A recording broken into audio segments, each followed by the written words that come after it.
So hello dear students, welcome to Matric Science Academy. Oscillation lesson हा total 3 पार्टमध्ये आपण record करतो. First पार्टमध्ये आपण हे सर्व पॉईंट्स कव्हर करतोय. ऑसिलेशनचा मेकॅनिझम, एक्झॅक्टली ऑसिलेशन होत कसं असतं, ऑसिलेशन होते वेळी डिस्प्लेसमेंट, वेलोसिटी, ऍक्सेलरेशन कशा पद्धतीने चेंज होतात, मॅक्सिमम कुठे असतात, मिनिमम कुठे असतात, डिफरन्शियल इक्वेशन ऑफ एसएचएम, ऍक्सेलरेशनचं equation, time period, frequency, phase of SHM जो सर्वात इम्पॉर्टंट पॉईंट आहे की एसएचएम होते वेळी, ऑसिलेशन होते वेळी पार्टिकलचा फेज कशा पद्धतीने चेंज होतो, कोणत्या पॉईंटवरती फेज काय असतो, आउट ऑफ फेज काय, इन फेज काय, त्या गोष्टी फार इम्पॉर्टंट आहे ऍक्च्युली. जर का फेज एकदम व्यवस्थित क्लिअर झाला तर प्रोजेक्शन ऑफ युसीएम ॲज एसएचएम हा आर्टिकल यूज करून पण डिस्प्लेसमेंट वेलोसिटीचे क्वेश्चन फार लवकर करू शकता, तुम्ही लवकर सॉल्व्ह होऊ शकतात. ओके. अँड फायनली एक कॉन्सेप्ट आहे, maximum distance between two particles having certain phase difference during SHM. तर हा एक काइंड ऑफ न्यूमरिकल आहे ज्याच्या थ्रू हे सर्व concept displacement, velocity, acceleration, acceleration like displacement, velocity आणि फेज जे सर्व कॉन्सेप्ट आहेत ते आणखीन स्ट्रॉंग बनतील. ओके. तर फर्स्ट सेशन मध्ये आपण हे सर्व पॉईंट्स कव्हर करतो. सेकंड सेशन मध्ये आपण मेनली टाइम पिरियड डिस्कस करणार आहोत.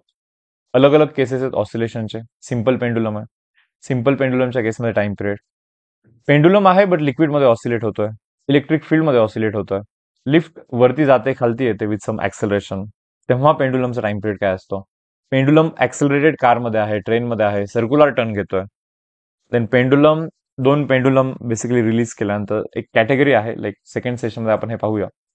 Then particle oscillating in tunnel in earth, म्हणजे अर्थला होल केल्यानंतर पार्टिकल इथून सोडल्यानंतर पार्टिकल इथे ऑसिलेट होत असतो. म्हणजे मेनली सेकंड सेशनमध्ये ना आपण डिफरंट डिफरंट ऑसिलेशनचे जे टाइप्स आहेत, ओके, तर त्याचे टाइम पिरियड शोधणार आहेत की टाइम पिरियड कसा शोधायचा नाही का प्रत्येक केसेसमध्ये.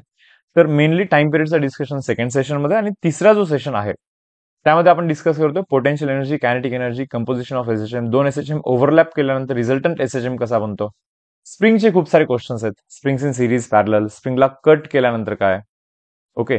तर या सर्व गोष्टी आपण तिसऱ्या सेशनमध्ये कंडक्ट करतोय. या गोष्टी आहेत ओके ऑसिलेशनमध्ये. या व्यतिरिक्त एखाद दोन पॉईंट्स आहेत फक्त. रेझोनन्स आहे, डॅम्पिंग आहे ऑसिलेशनचं. ओके. तर थेरोटिकल आर्टिकल ते रीड करून तुमच्या एंडवरती रीड करून घ्याल तर बरं होईल. तर फर्स्ट सेशन मी इथे स्टार्ट करतोय, हा वाला पॉईंट. ओके. तर ऑसिलेशनचं थोडंसं मेकॅनिझम पासून आपण स्टार्ट करूया. ओके. तर स्प्रिंग मास सिस्टम घेतोय मी इथे. एक स्प्रिंग आहे आणि स्प्रिंगला एक मास अटॅच केलेला आहे. तर मासला मी आता पहिले स्ट्रेच करीन. मासला मी इकडे या डायरेक्शन मध्ये ओढतोय, इथेपर्यंत ओढलं समजा, सर्टन डिस्टन्स वरती ओढलं. Let's say for example that distance be A. नंतर जाऊन आपण त्याला अँप्लिट्यूड म्हणतो, बट सर्टन डिस्टन्स वरती मी त्याला ओढलेलं आहे. ओके. ओढल्यानंतर बेसिकली स्प्रिंग ही स्ट्रेच होणार, तर स्प्रिंग रिस्टोरिंग फोर्स एक्झर्ट करेल. ओके. सध्यासाठी मी याला एक्स म्हणतो. ठीक आहे. तर स्प्रिंग स्ट्रेच झाली, स्प्रिंग रिस्टोरिंग फोर्स अप्लाय करेल ऑब्जेक्ट वरती, म्हणजे स्प्रिंग ट्राय करेल की ऑब्जेक्टला परत वापस तिकडे घेऊन जाण्याचा ट्राय करेल. सो या प्रोसेसमध्ये स्प्रिंग हा रिस्टोरिंग फोर्स अप्लाय करत असतो. Restoring force is directly proportional to displacement from mean position. Okay. जितका जास्त डिस्प्लेस करवाल, जितका जास्त दूर घेऊन जाल त्याला, तितका जास्त स्प्रिंग रिस्टोरिंग फोर्स एक्झर्ट करेल आणि तितका ट्राय करेल की तो ओरिजिनल इनिशियल पोझिशनवरती आणण्याचा ट्राय करेल. In short basically spring force exert करेल. जास्त डिस्प्लेसमेंट जास्त फोर्स, कमी डिस्प्लेसमेंट कमी फोर्स. सो एक महत्वाची कंडिशन आहे, ही फुलफिल झाली पाहिजे ऑसिलेशन मध्ये. ओके. आता याच्यामध्ये डिस्प्लेसमेंट तुम्ही या डायरेक्शन मध्ये केलेला आहे, बट रिस्टोरिंग फोर्स तुमचा या डायरेक्शन मध्ये लागत आहे. करेक्ट. सो 2 मिनिटासाठी मी इथे असं लिहितो, रिस्टोरिंग लाईक प्रोपोर्शनचं इक्वल करण्यासाठी कॉन्स्टंट ऍड करायला लागतो. त्या कॉन्स्टंटला मी के म्हणतो, ज्याला की आपण स्प्रिंग कॉन्स्टंट बोलतो. So restoring force is directly to displacement, displacement जास्त, रिस्टोरिंग फोर्स जास्त. प्रोपोर्शनचं इक्वल कराल तर के प्रोपोर्शनली कॉन्स्टंट टाकाल, स्प्रिंग कॉन्स्टंट बोलतो आपण त्याला, आणि मायनस साईन द्यायला लागेल तुम्हाला इथे. रिझन असं आहे की डिस्प्लेसमेंटचा डायरेक्शन या डायरेक्शन मध्ये, बट फोर्स या डायरेक्शन मध्ये ना. सो डिस्प्लेसमेंटच्या डायरेक्शनचा निगेटिव्ह कराल तर फोर्सचा डायरेक्शन मिळेल तुम्हाला. सो म्हणून F is equal to minus K X असं लिहिलं जातं. Restoring force is equal to minus of K X. तर होतं असं, आता मी ऑब्जेक्टला इथेपर्यंत ओढलेलं आहे. ओके. आता इथून मी रिलीज करीन, सोडून देईन. आता इथेपर्यंत ओढलंय तर इथे वेलॉसिटी तर 0 असणार आहे, कारण जस्ट मी तिथून सोडतोय. त्याला मी एक्स्ट्रीम पोझिशन म्हणेन. This is positive extreme position. Okay, तर इथून मी सोडून देईन. सोडल्यानंतर ऑब्जेक्ट या डायरेक्शनला जायला लागेल, बिकॉज या डायरेक्शन मध्ये फोर्स अप्लाय होतोय, स्प्रिंग एक्झर्ट करत आहे फोर्स, नाही का. सो ऑब्जेक्ट जातोय या डायरेक्शन मध्ये आणि फोर्स पण या डायरेक्शन मध्ये लागतोय. सो मोशनच्या डायरेक्शन मध्ये फोर्स लागत असेल तर वेलॉसिटी वाढत असते, बरोबर. समजा तुम्ही या डायरेक्शन मध्ये जातायत आणि फोर्स पण याच डायरेक्शन मध्ये, मी ढकलतो तुम्हाला मागून, तर तुमची वेलॉसिटी वाढणारच ना. पण मोशनच्या अपोजिट डायरेक्शन मध्ये जर का फोर्स लागला तर वेलॉसिटी कमी होत असते. सिंपल कॉन्सेप्ट, नाही का. तर ऑब्जेक्ट या डायरेक्शन मध्ये जाणार, फोर्स पण याच डायरेक्शन मध्ये लागतो स्ट्रेच झाल्यामुळे. सो आता त्याची वेलोसिटी वाढत जाईल. सो वेलोसिटी वाढेल वाढेल वाढेल वाढेल. जेव्हा तो या पोझिशनवरती येईल तेव्हा त्याची वेलोसिटी खूप वाढलेली असेल. वाढत वाढत वाढत वाढत काहीतरी होईल ना, बरोबर. या पोझिशनला आपण मीन पोझिशन बोलतो. या पोझिशनला तो थांबणार नाहीये. त्याची वेलोसिटी वाढत वाढत वाढत आलेली आहे. इथे वेलोसिटी त्याची मॅक्सिमम झालेली आहे, किंवा लाईक वेलोसिटी वाढलेली आहे फक्त, असं समजा सध्यासाठी. भले आता इथे फोर्स 0 आहे, कारण की या पोझिशनवरती स्प्रिंग हा अनस्ट्रेच्ड पोझिशनवरती आहे. जशी हवी लाईक स्ट्रिंगला जसं होण्याची इच्छा आहे स्ट्रिंगला, ओके, त्याच पद्धतीने स्ट्रिंग आहे. आता इथे स्ट्रेच पण झालेली नाहीये, कंप्रेस पण झालेली नाहीये. बट इकडे येण्याच्या प्रोसेसमध्ये या ऑब्जेक्टचा जो वेलोसिटी वाढलेला आहे, on account of that velocity तो ऑब्जेक्ट तसाच परत पुढे जातो, बिकॉज ऑफ इनर्शिया. आता ऑब्जेक्ट पुढे जातो म्हणजे स्प्रिंग इथे कंप्रेस होते, बरोबर. स्प्रिंग काय होते, कंप्रेस होते. ऑब्जेक्ट गेला पुढे. आता या प्रोसेसमध्ये ऑब्जेक्ट जातो या डायरेक्शन मध्ये, म्हणजे मोशन या डायरेक्शन मध्ये आहे. इथे वेलोसिटी मॅक्सिमम आहे, कारण की याच्यानंतर वेलोसिटी कमी होत जाते, कारण की ऑब्जेक्ट जातो या डायरेक्शन मध्ये, बट स्प्रिंग कंप्रेस झाल्यामुळे स्प्रिंग त्याला या डायरेक्शन मध्ये फोर्स एक्झर्ट करत आहे. याचा अर्थ मोशन आणि फोर्स अपोजिट डायरेक्शन मध्ये असल्यामुळे वेलोसिटी कमी कमी होत जाते. सो इकडे जाते वेळी वेलोसिटी कमी कमी होत जाते. एक पॉइंट येतो जिथे वेलोसिटी किती बनते, 0 बनते, कमी कमी होत 0 बनते. पण तो इथे थांबणार नाहीये. का, कारण की या पर्टिक्युलर पोझिशनवरती स्प्रिंग तर खूप स्ट्रेच झालेला आहे, तर स्प्रिंग तर या डायरेक्शन मध्ये फोर्स एक्झर्टच करत आहे. तो स्प्रिंगचा तर हाच ट्राय की त्याला तिकडे ढकललं पाहिजे. सो मग परत ऑब्जेक्ट त्या डायरेक्शन मध्ये जायला लागेल तिकडे. मग मोशन इकडे आहे आणि स्प्रिंग फोर्स पण इकडे एक्झर्ट करतो. सो म्हणून या प्रोसेसमध्ये त्याची वेलोसिटी वाढत जाते, कारण की मोशन आणि फोर्स सेम डायरेक्शन मध्ये असल्यामुळे वेलोसिटी इन्क्रीज होत जाते. सो मग वेलोसिटी परत इन्क्रीज इन्क्रीज इन्क्रीज होणार, मीन पोझिशनवरती येणार, वेलोसिटी मॅक्सिमम होणार, पण तिथे थांबणार नाही तो. भलेही या पोझिशनवरती स्प्रिंग हा कोणत्याही डायरेक्शन मध्ये फोर्स एक्झर्ट करत नाहीये, कारण की स्प्रिंग स्ट्रेच पण झालेली नाहीये या पोझिशनवरती आणि कंप्रेस पण झालेली नाहीये. पण याला वेलोसिटी खूप आल्यामुळे त्या वेलोसिटीच्या बेसिसवरती तो आणखीन पुढे जाण्याचा ट्राय करतो, बिकॉज ऑफ इनर्शिया. आता मग जसं जसं तो पुढे जाईल परत, ओके, ऑब्जेक्ट परत पुढे जाईल, तर स्प्रिंग स्ट्रेच होईल आणि स्प्रिंग त्याला इकडे ओढेल, बट ऑब्जेक्ट जातोय तिकडे. सो ऑब्जेक्टचा मोशन आणि स्प्रिंगचा जो फोर्स आहे तो अपोजिट डायरेक्शन मध्ये असल्यामुळे ऑब्जेक्टची वेलोसिटी कमी कमी कमी कमी कमी होत जाते, आणि इथे जाऊन परत वेलोसिटी 0 होते. मग परत तिथे थांबणार का तो, नाही थांबणार, कारण या पर्टिक्युलर पोझिशनवरती स्प्रिंग तर खूप स्ट्रेच झालेला आहे. मग स्प्रिंग परत ओढेल त्या ऑब्जेक्टला, मग परत ऑब्जेक्ट इकडे यायला सुरू झाला, वेलोसिटी वाढायला सुरू झाली, आणि हा प्रोसेस कंटिन्युअसली चालत राहतो. याला बोलतो आपण ऑसिलेशन. आता या ऑसिलेशन मध्ये जो मॅक्सिमम डिस्टन्स असतो मीन पोझिशन पासून त्याला आपण अँप्लिट्यूड बोलतो. Maximum distance from mean position is said to be amplitude. याला आपण पॉझिटिव्ह एक्स्ट्रीम पोझिशन बोलतो, याला आपण निगेटिव्ह एक्स्ट्रीम पोझिशन बोलतो. आतापर्यंतच्या डिस्कशनमध्ये तुम्हाला हे समजत असेल की वेलोसिटी ही मॅक्सिमम मीन पोझिशनला असते, एक्स्ट्रीम पोझिशनला वेलोसिटी 0 असते, एक्स्ट्रीम पोझिशनला वेलोसिटी किती असते, 0 असते. फोर्स मॅक्सिमम कुठे असतो याचा विचार कराल तर तुम्हाला असं समजेल की एक्स्ट्रीम पोझिशनला जेव्हा स्प्रिंग जाते, फोर्सचा फॉर्म्युला आहे kx. Restoring force is directly proportional to displacement from mean position. जितका जास्त डिस्प्लेसमेंट तितका जास्त फोर्स, जितका दूर गेलेला असेल तो तितका जास्त फोर्स एक्झर्ट झालेला असेल त्याच्यावरती. So restoring force is directly proportional to displacement. So extreme पोझिशनवरती फोर्स हा मॅक्सिमम आहे. फोर्स मॅक्सिमम तर ऍक्सेलरेशन पण मॅक्सिमम, बिकॉज फोर्स म्हणजे मास इंटू ऍक्सेलरेशन. ओके, या ऑब्जेक्टचा मास जो काही असेल तो असेल, ऍक्सेलरेशन मग मॅक्सिमम होईल एक्स्ट्रीम पोझिशनला. मीन पोझिशनवरती फोर्स किती आहे, मीन पोझिशनवरती फोर्स 0 आहे, आणि मीन पोझिशनवरती स्प्रिंग ना स्ट्रेच झाली ना कंप्रेस झाली, सो स्प्रिंग काही फोर्स एक्झर्टच नाही करणार. सो मीन पोझिशनवरती फोर्स झिरो असल्यामुळे इव्हन ऍक्सेलरेशन पण झिरो असेल मीन पोझिशनवरती. आय होप हे बेसिक गोष्टी तुम्हाला समजलेल्या असतील याच्यामध्ये. ओके, सो ऑसिलेशन होण्यासाठी पहिली गोष्ट तर इनर्शिया फॉलो झाला पाहिजे. म्हणजे जसं की इथे वेलोसिटी मॅक्सिमम झाली होती पण तो थांबला नाही पाहिजे. वेलोसिटीच्या बेसिसवरती तो पुढे जातोय म्हणजे इनर्शिया आहे सिस्टम मध्ये. ओके, ही गोष्ट फार इम्पॉर्टंट आहे, इनर्शिया असणं. सेकंड, इलॅस्टिसिटी असलं पाहिजे. जसं लाईक आपण या स्प्रिंगला स्ट्रेच केल्यानंतर स्प्रिंगची इच्छा जनरेट झाली वापस येण्याची. इलॅस्टिसिटी आहे म्हणूनच तो वापस येण्याचा ट्राय करतोय. असं झालं असतं की ओढून तिथेपर्यंत घेऊन गेलो आणि तो तिथेच थांबला एक्स्ट्रीम पोझिशनला. ओके, सो इलॅस्टिसिटी पण इम्पॉर्टंट आहे. दोन गोष्टी बेसिकली इम्पॉर्टंट आहेत, इनर्शिया आणि इलॅस्टिसिटी असेल तर बेसिकली हा असा ऑसिलेशन इथे होत असतं. ठीक आहे, तर थोडंसं मी एक्सेलरेशनच्या इक्वेशनकडे जातोय. ओके,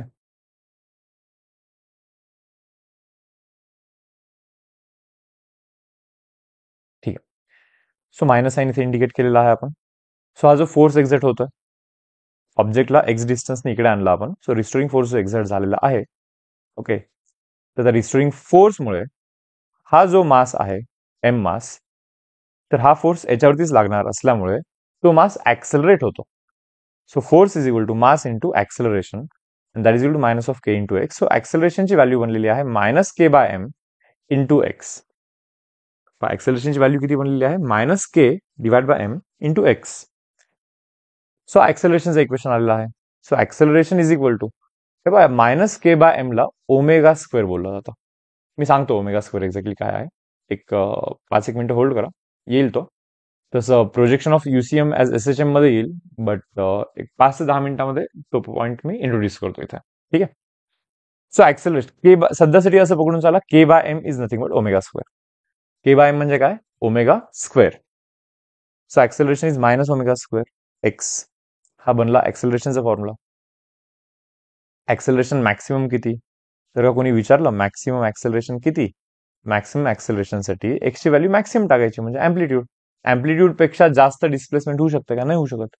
मिनिमम ऍक्सेलरेशन किती, 0. एक्सच्या जागी 0 टाका म्हणजे मीन पोझिशनला फोर्सेस एक्झर्ट नाही होत तर ऍक्सेलरेशन पण नसणारच. ऍक्सेलरेशन 0, मिनिमम ऍक्सेलरेशन इज 0 आणि maximum acceleration is minus of omega square आहे. तर हाला ऍक्सेलरेशनचं इक्वेशन. त्या व्यतिरिक्त differential equation of SHM. Okay, differential equation काय असतो पहा, ऍक्सेलरेशनचा फॉर्म्युला जो आता तुम्ही लिहिला, किंवा ऍक्सेलरेशनला मी काय लिहू शकतो, rate of change of velocity with respect to time is equal to minus of K divide by M into X. Okay, पण वेलोसिटीला काय लिहू शकता तुम्ही, वेलोसिटी चेंज होते ना, इकडे जाते वेळी वेलोसिटी वाढते, पुढे जाते वेळी वेलोसिटी परत कमी होते. एक्स्ट्रीमला मिनिमम म्हणजे 0 वेलोसिटी, एक्स्ट्रीमला 0. कंटिन्युअसली वेलोसिटी चेंज होत असते ऑसिलेशन करते वेळी. सो वेलोसिटीला मी जरा डीएक्स बाय डी लिहितो, rate of change of displacement with respect to time. आणि हा minus of K X divide by M लिहितो मी इथे. ओके, मग काय बनला, D square x by D T square, D square x by D T square. Okay, plus K divide by M into x is equal to 0. याला बोललो जातं differential equation of SHM. काय बोलतो आपण याला, differential equation of SHM, simple harmonic motion. SHM, simple harmonic motion. Harmonic motion म्हणण्याचं reason असं असतं की डिस्प्लेसमेंटचं इक्वेशन हा ए साइन ओमेगा टी असा येतो पुढे जाऊन. साइन फंक्शन कॉस फंक्शनला हार्मोनिक फंक्शन्स बोललं जातं, म्हणून या ऑसिलेशनला ओके सिंपल हार्मोनिक मोशन बोललं जातं. याचं डेरिवेशन आहे पुढे. ओके, मी जस्ट सांगितलं तुम्हाला आता की हार्मोनिक मोशन का, साइन अँड कॉस फंक्शन जो आहे त्याला आपण हार्मोनिक फंक्शन्स बोलतो. सो एसएचएमचा जो डिस्प्लेसमेंट आहे त्याच्या इक्वेशन मध्ये साइन आणि कॉस येतो. सो म्हणून त्याला आपण सिंपल हार्मोनिक मोशन बोलतो. ओके, जाऊयात पुढे. Time period and frequency of oscillation. आता एक ऑब्जेक्ट आहे जो ऑसिलेशन करतो.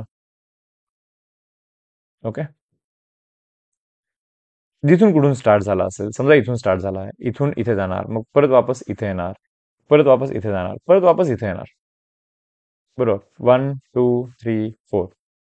एवढं झाल्यानंतर आपण त्याला एक कम्प्लीट ऑसिलेशन झाला असं बोलतो.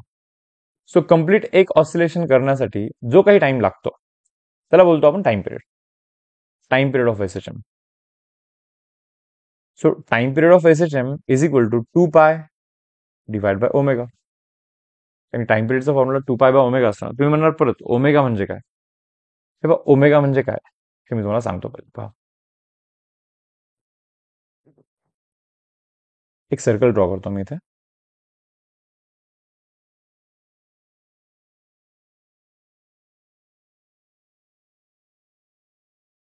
ओके.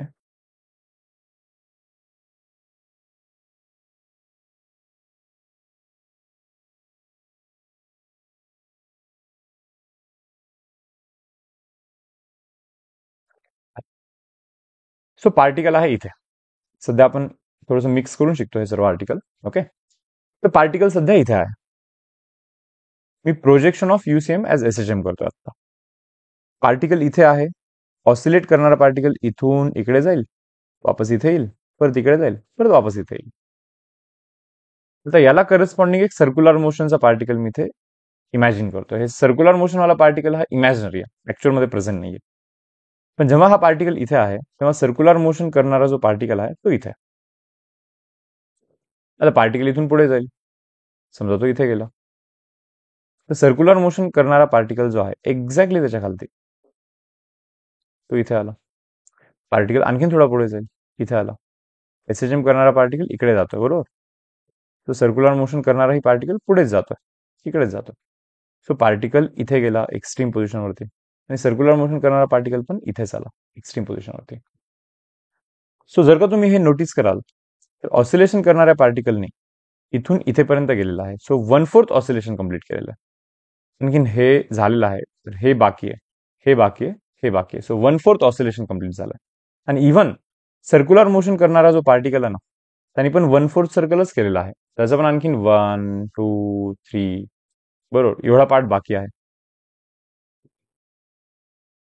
आता ऑसिलेशन करणारा पार्टिकल इथून इथे गेला, इथून इथे गेला, इथून इथे गेला, आता वापस येणार आहे.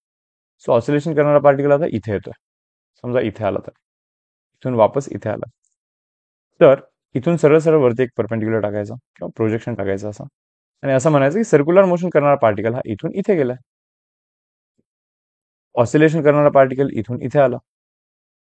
सो सर्क्युलर मोशन करणाराही पार्टिकल जो आहे तो इथेपर्यंत आलेला आहे. आता ऑसिलेशन करणारा पार्टिकल इकडे जाईल, इथे गेला. सो सर्क्युलर मोशन करणारा पार्टिकल हा इथे आलेला आहे. ऑसिलेशन करणारा पार्टिकल इथे गेला एक्स्ट्रीमला, सो सर्क्युलर मोशन करणारा पार्टिकल इथेच आला. देन ऑसिलेशन वाला इकडे वापस यायला सुरू झाला, तर त्या केसमध्ये सर्क्युलर मोशन वाला पार्टिकल इथून इथे आला. ऑसिलेशन वाला पार्टिकल इकडे गेला. देन सिमिलरली सर्क्युलर मोशन करणारा पार्टिकल इथे आला, ऑसिलेशन वाला इथे आला, सर्क्युलर मोशन वाला इथे आला. सिंपल. सो कम्प्लीट एक ऑसिलेशन झालेला आहे. सिमिलरली कम्प्लीट एक सर्कल पण झालेला आहे. सो सर्क्युलर मोशन होण्यासाठी जो टाइम पिरियड लागतो तो काय असतो? 2 पाय डिवाइड बाय ओमेगा असतो. सर्क्युलर मोशनचा टाइम पिरियड काय असतो? 2 pi by omega, where omega is angular velocity of circular motion. म्हणजे हा जो सर्क्युलर मोशन आहे, तर ओमेगा म्हणजे angular displacement divide by time केल्याने ओमेगा निघतो. करेक्ट. आणि आपल्याला माहिती सर्क्युलर मोशनच्या केसमध्ये time period is 2 pi by omega. So हा जो रिस्टोरिंग फोर्स आर्टिकल केला होता ना, restoring force is directly proportional displacement from mean position is equal to minus of K x. फोर्सला आपण मास इंटू ऍक्सेलरेशन लिहिला, that is equal to minus of K x. So ऍक्सेलरेशनला आपण minus of K divide by M into x लिहिला. K by m ला आपण omega square बोलतो, बरोबर. ऍक्सेलरेशन ओमेगा स्क्वेअर एक्स आहे. तर या ऍक्सेलरेशन मध्ये जो ओमेगा स्क्वेअर एक्स आहे, तो जो ओमेगा आहे तो हा ओमेगा आहे. तो त्या सर्क्युलर मोशनचा अँग्युलर व्हेलॉसिटी आहे. कोणाचा अँग्युलर व्हेलॉसिटी आहे? सर्क्युलर मोशनचा तो अँग्युलर व्हेलॉसिटी असतो ओमेगा म्हणजे. ठीक आहे. सो आपण डिस्कस करत होतो time period. Time period means time required to complete one oscillation. एक ऑसिलेशन करण्यासाठी जो टाइम लागतो त्याला बोलतो आपण time period.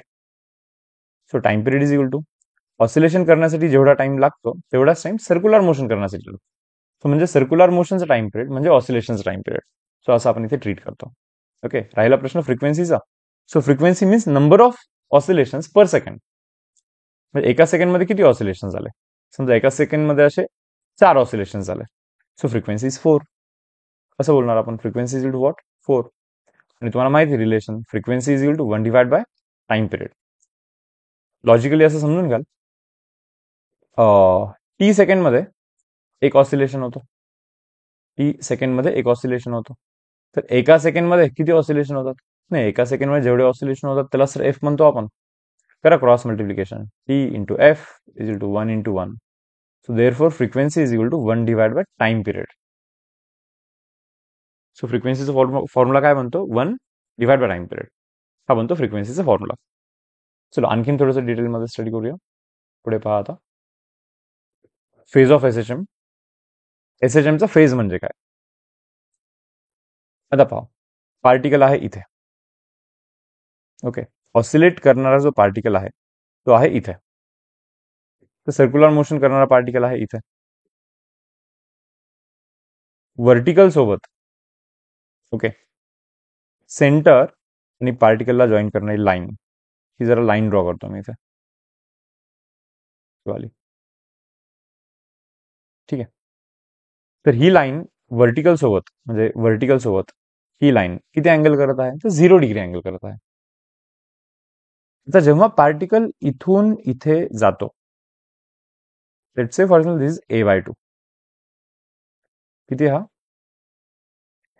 Total amplitude is a, so हा a/2 ट्रीट करतोय मी. सो हा जर का a/2 पुढे जात असेल, ओके, सर्क्युलर मोशन करणारा पार्टिकल तर एक्झॅक्टली त्याच्या खाली असेल, म्हणजे एवढा डिस्टन्स कव्हर करेल. तर आता आपण हे पाहूया की हा अँगल किती असेल. आता हा a/2 असेल तर डेफिनेटली हा पण a/2 आहे, a/2, आणि टोटल हे तर a. सो हायपोटेनियस जो आहे, हायपोचा बेसिकली हा जो अँगल आहे बरोबर थीटा, तर साइन थीटा जर का तुम्ही शोधाल इथे, sine theta is equal to a/2 divide by a. So half आला का? याचा अर्थ अँगल 30 डिग्री आहे. आणि आपल्याला माहिती आहे 30चा opposite side is half of the hypotenuse. So हायपोटेनियसचा हाफ आहे इथे. सो लगेच समजलं पाहिजे की अँगल 30 डिग्री आहे. तो अँगल किती आहे? 30 डिग्री. सो हा जो अँगल कव्हर करत असतो, हा रेडियस वेक्टर इथून स्टार्ट केला, सो हा जो अँगल तो कव्हर करत असतो, त्या अँगलला बोलतो आपण फेज ऑफ एसएचएम. पार्टिकल या पोझिशनवरती जर का असेल आणि तो आता इकडे जाणार असेल, तर त्याचा फेज झालेला आहे 30 डिग्री. फेज किती झालेला आहे? 30 डिग्री. ठीक आहे, सो a/2 डिस्टन्स असेल, a/2, तर अँगल असतो 30 डिग्री. हे लक्षात ठेवायचं ना तुम्हाला. ओके, हा अँगल किती आहे? 30 डिग्री आहे. ओके, आणि हा a/2 वाला मार्क आहे. ठीक आहे, थोडंसं आणखीन पुढे जातो मी इथे. ओके, याला मी बोलतो, इथे जातो, याला मी बोलतो a/√. किती डिस्टन्स आहे हा? a डिवाइड बाय √2 हा डिस्टन्स. हा, सो ऑसिलेशन करणारा पार्टिकल जेव्हा इथे जातो, तेव्हा सर्क्युलर मोशन करणारा जो पार्टिकल आहे तो येतो इथे. आता पहा बरं हा अँगल किती येतो. वर्टिकल सोबत तो लाईन जॉईन करायचा आणि हे शोधायचं की हा अँगल किती असावा. आता इथे समजा अँगलला थीटा बोलतो, परत अँगल 90 आहे. ठीक आहे, हा ए आहे आणि हा किती बोलला डायमेन्शन आपण? a/√2 डायमेन्शन बोललाय ना आपण तो. सो मी याला बोलतो a/√2.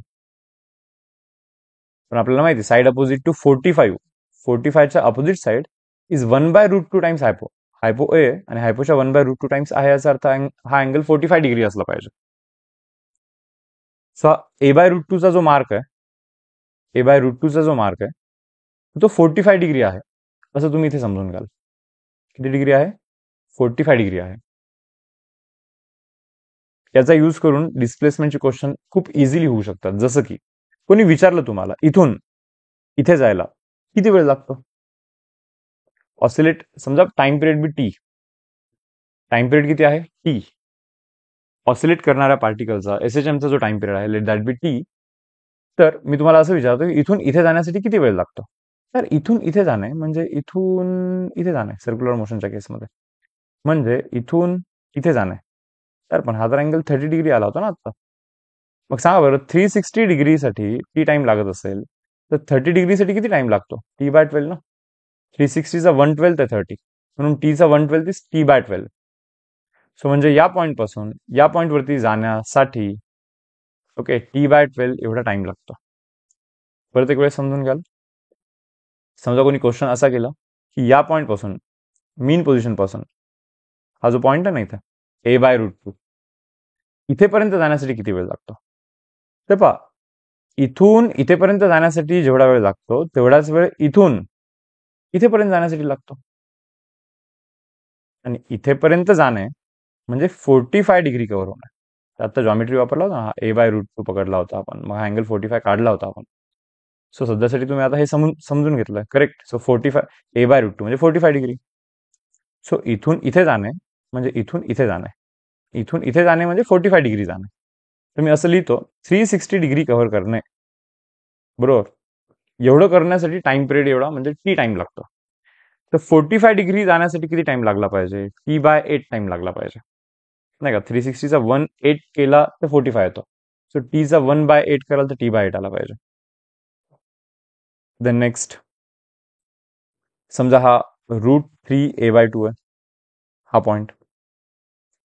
इथून इथे जाणे बरोबर म्हणजे इथून इथे जाणे. तर इथे एक लाईन काढली मी इथे अँगल थिटा बोलतो. आत्ता जसं लिहिलं √3/2a हा जो डायमेन्शन आहे √3/2a हा इथे कॉपी करतोय. हा ए आहे. मला असं समजायला लागलं की हायपोच्या √3/2 टाइम्स आहे. याचा अर्थ हा अँगल 60 डिग्री आहे.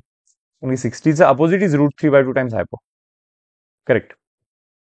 सो अँगल 60 डिग्री आहे. याचा अर्थ इथून इथे जाणे म्हणजे इथून इथे जाणे तेवढा टाइम लागतो. म्हणजे हा तर 60 डिग्री आहे. सो 360 डिग्रीसाठी टी टाइम लागत असेल तर 60 डिग्रीसाठी किती टाइम लागला पाहिजे तर T/6 टाइम लागला पाहिजे. म्हणजे इथून इथे जाण्यासाठी T/6 टाइम लागत असतो. अँड फायनली बरोबर इथून इथे जाणे याचा अर्थ इथून इथे जाणे म्हणजे 90 डिग्री कव्हर करणे. आणि यासाठी तर तुम्हाला माहितीच आहे. ओके इथे लिहू 90 डिग्री म्हणून आणि इथे लिहितो 60 डिग्री म्हणून. ओके सो इथून इथे जाणे म्हणजे 90 डिग्री कव्हर करणे. 360 साठी टी टाइम लागत असेल तर 90 डिग्रीसाठी T/4 टाइम लागतो. 1/4 टाइम लागतो. 1/4. सो आय होप तुम्हाला थोडा बहुत बेसिक आयडिया क्लिअर आहे. पार्टिकल जेव्हा इथे आहे त्याचा फेज 0 आहे. पार्टिकल जेव्हा इथे ओके म्हणजे सर्क्युलर मोशन करणारा पार्टिकल इथे आहे आणि त्या केसमध्ये त्याचा फेज 30 डिग्री आहे. पार्टिकल जेव्हा इथे ऑसिलेट करणारा पार्टिकल इथे आहे तेव्हा सर्क्युलर मोशन करणारा पार्टिकल इथे आहे आणि तो अँगल 45 डिग्री आहे. सो त्या पार्टिकलचा फेज हा 45 डिग्री असणार आहे त्या केसमध्ये. ओके तर आता मी काही क्वेश्चन्स विचारतो. तुम्ही तुमचे आन्सर तुमच्या एंडवरती तयार ठेवाल. पार्टिकल जर का इथे असेल बट तो या डायरेक्शनमध्ये जात असेल तर मग फेज किती. विचार होता पार्टिकल इथे बट या डायरेक्शनमध्ये जातो म्हणजे 30 डिग्री 45 डिग्री 60 डिग्री 90 डिग्री तरी झालाय नाही का. 90 डिग्री होऊन परत वापस 45 डिग्री वापस आलाय नाही का. हे टोटल टोटल 90 डिग्री आणि परत वापस इथे येणे 45 पासून 90 म्हणजे 45चा गॅप आहे ना इथे 45 डिग्रीज आहेत बरोबर. सो पार्टिकल इथे आला बट या डायरेक्शन मध्ये जातो याचा अर्थ त्याचा फेज हा 90 प्लस एक्स्ट्रा 45 इज 135 हा त्याचा फेज आहे त्या पार्टिकलचा. समजा पार्टिकल इथे आहे बट तो इकडे जातो याचा अर्थ त्या पार्टिकलचा फेज हा 90 प्लस 30 डिग्री हा म्हणजे 120 डिग्री आहे. पार्टिकल इथला पार्टिकल या डायरेक्शन मध्ये जात असेल तर त्याचा 120 एवढा फेज असला पाहिजे. समजा एक पार्टिकल आहे जो इथे गेला इथे आला इथे गेला इथे आला 190 plus 90 plus 90 plus 90 360 degree cover झालेला आहे. आता इथे जाऊन परत वापस इथे आल्यानंतर परत आणखीन वापस इकडे जातो आणि तो इथे आता सध्या. तो 360 प्लस इथून इथे गेला म्हणजे प्लस 45 करायला लागेल तुम्हाला म्हणजे 405 डिग्री हा फेज आहे या पार्टिकलचा इकडे जात असते वेळी. पण एक ऑसिलेशन कंप्लीट झाल्यानंतरचा फेज आहे. सो फेज बेसिकली असं वर्क करत असतं.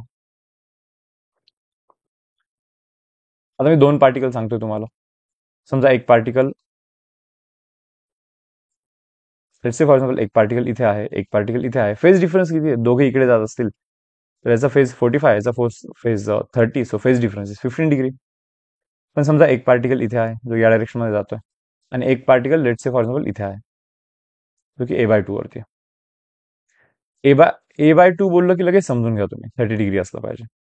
आणि हा इथला जो पार्टिकल आहे तो जातो या डायरेक्शनमध्ये, या डायरेक्शनमध्ये. ओके, सांगा बरं याचा फेज किती? 90 प्लस 90 180 प्लस 30 210 फेज आहे याचा, 210. आणि या पार्टिकलचा फेज इथून इथेच तर गेलेला आहे, फक्त 45 डिग्रीज तर आहे. Phase difference is 210 minus of 45. हा त्याचा फेज डिफरन्स असला पाहिजे. सो एसएचएमचा फेज हा अशा पद्धतीने वर्क करत असतो. ओके, तर आता आपण इन फेज आणि आउट ऑफ फेज, ओके, हे काय असतं हे थोडंसं शिकून घेऊया.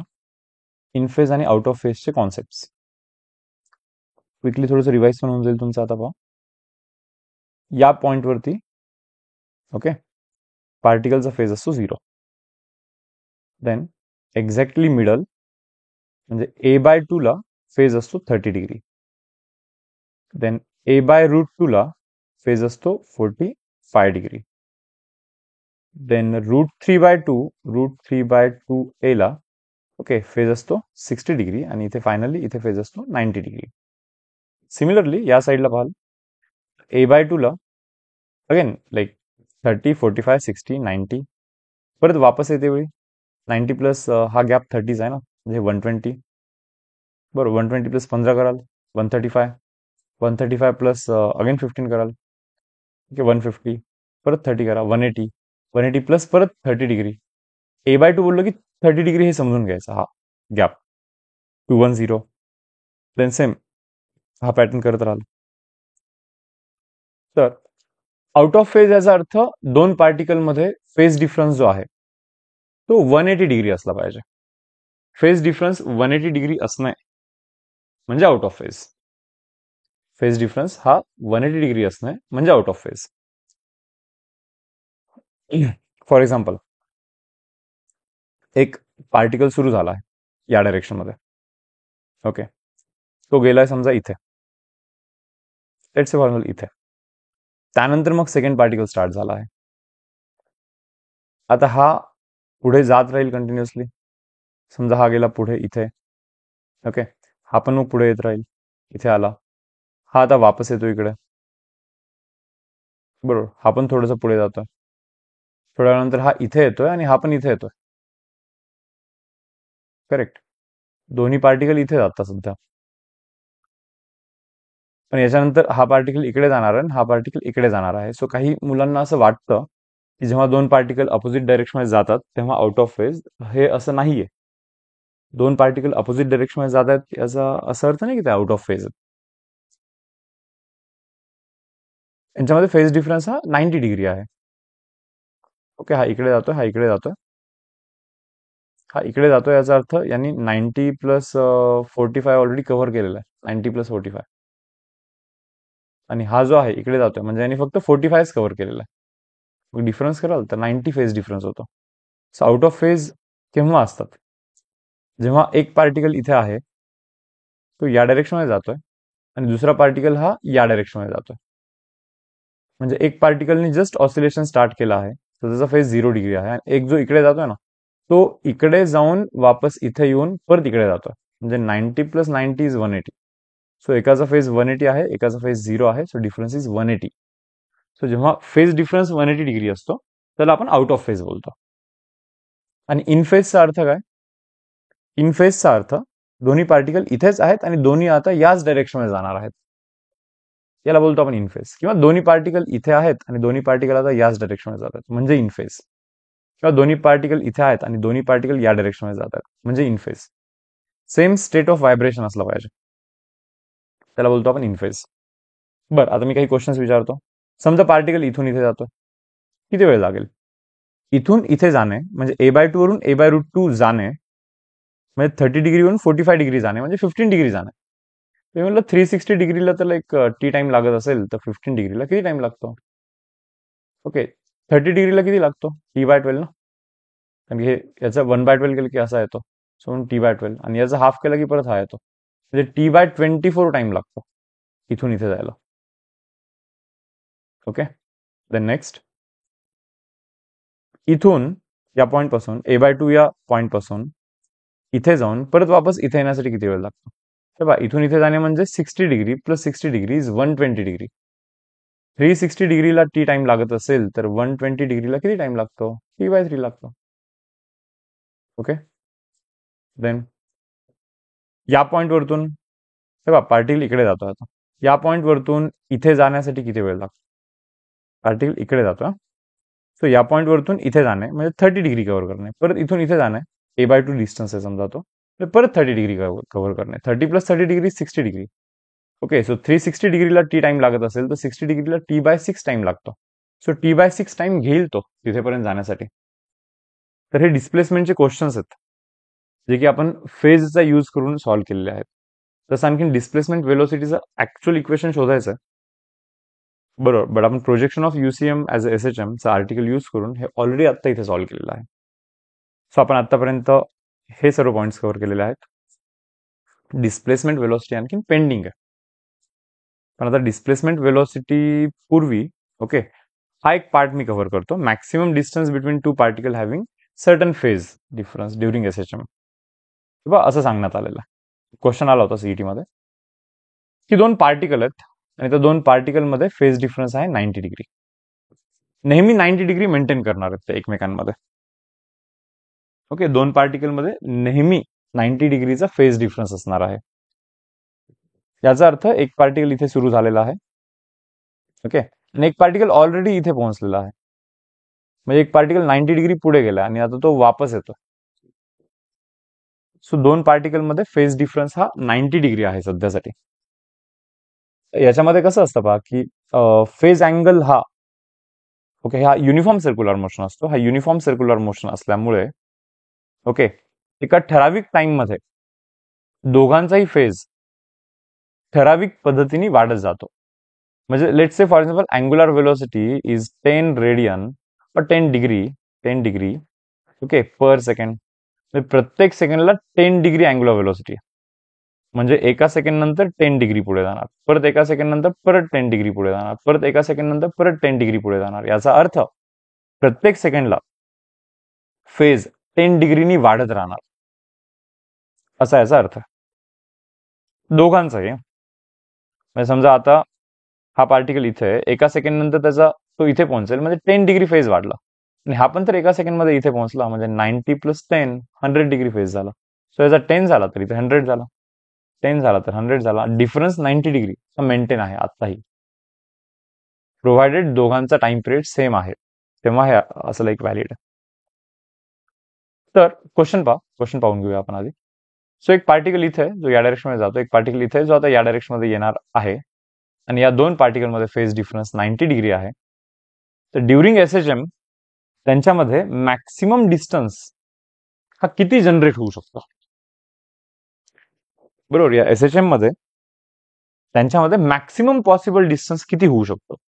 ते दोघे एकमेकांपासून किती दूर जाऊ शकतात? तुम्हाला वाटेल सध्या तर लाईक ते दोघे A डिस्टन्स वरती आहेत, सो त्यांच्यातला मॅक्सिमम डिस्टन्स A आहे का? असं नाहीये, विचार करायला लागेल आपल्याला याच्याबद्दल. मॅक्सिमम डिस्टन्स A नाहीये. कारण काय होईल पहा, आता थोड्या वेळानंतर हा पुढे जाईल. हा समजा 30 डिग्री वरती आला समजा, तर हा याने 30 डिग्री कव्हर केलं तर यानेही 30 डिग्री कव्हर करेल, तो इथे येईल. दोघांमध्ये डिस्टन्स तर कमी झाला, फेज डिफरन्स 90 डिग्रीज आहे, कारण की याचा फेज 30 झाला आहे आणि याचा जो आहे ना तो 90 प्लस 30 बरोबर, हा इकडे येते 30 120 झाला आहे, पण डिस्टन्स कमी झाला. म्हणजे ठीक आहे, चलो ओके.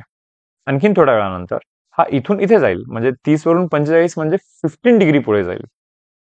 हा पण तर मग 15 डिग्री पुढेच येईल ना, एक्झॅक्टली सेम टाइम मध्ये. सो याचा अर्थ एक पार्टिकल इकडे जाणार, एक पार्टिकल इकडे जाणार, स्टील त्यांच्या दोघांमध्ये फेज डिफरन्स 90 डिग्रीज आहे आत्ताही. कारण की हा जो पार्टिकल आहे जो इकडे जाणार आहे तो इकडे जाऊन मग परत वापस आल्यानंतर इनफेज होतील. 45 प्लस 45 म्हणजे 90 डिग्री गेल्यानंतर इनफेज होतील. So difference is 90 degree. So दोघांमधला डिस्टन्स कमी झाला, करेक्ट. सो जेव्हा हा पार्टिकल इकडे जात होता, जेव्हा हा पार्टिकल इकडे येत होता, यांच्यामधला जो डिस्टन्स A होता आता तो हळूहळू कमी कमी व्हायला सुरू झाला. म्हणजे ठीक आहे, डिस्टन्स कमी कमी व्हायला सुरू झाला, हा आला इथे, हा आला इथे. म्हणजे असंही क्वेश्चन बनवू शकतो, पार्टिकल इथे, पार्टिकल इथे, बरोबर, हा इकडे जातोय, हा इकडे जातोय, कुठे भेटतील? जर का दोघांचा टाइम पिरियड सेम असेल, दोघांचा टाइम पिरियड सेम म्हणजे दोघांचा अँग्युलर व्हेलोसिटी सेम, म्हणजे दोघे पण 10 डिग्री पर सेकंड, 10 डिग्री पर सेकंड याच रेटनी पुढे जातील, किंवा 20 डिग्री पर सेकंड, 20 डिग्री पर सेकंड. सो हा जेवढा अँगल पुढे जाईल तेवढा हा अँगल इकडे येईल. सो या सिच्युएशन मध्ये कोणत्या पॉइंट वरती ते भेटतील? इथे भेटतील, सिंपल. हा 45 डिग्री कव्हर करेल, हा 45 डिग्री कव्हर करेल, म्हणजे त्या पॉइंट वरती ते भेटतात. पण समजा असं झालं असतं की हा पार्टिकल आहे जो इकडे जातोय, हा पार्टिकल आहे जो इकडे जातोय, आणि या पॉइंटवरती आता दोघे स्टार्ट झाले आहेत. कोणत्या पॉइंटवरती भेटतील? इथे भेटतील ते, कारण की हा 30 डिग्री पुढे येईल, हा 30 डिग्री मागे येईल, म्हणजे या डायरेक्शन मध्ये येईल.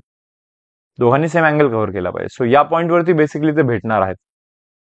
दोघे पण ऑसिलेट करतायत काय, सेम टाइम पिरियडचं ऑसिलेशन आहे, सर्व सेम आहे, पण ते भेटतील इथे त्या पॉइंटवरती. मतलब ठीक आहे, ओके.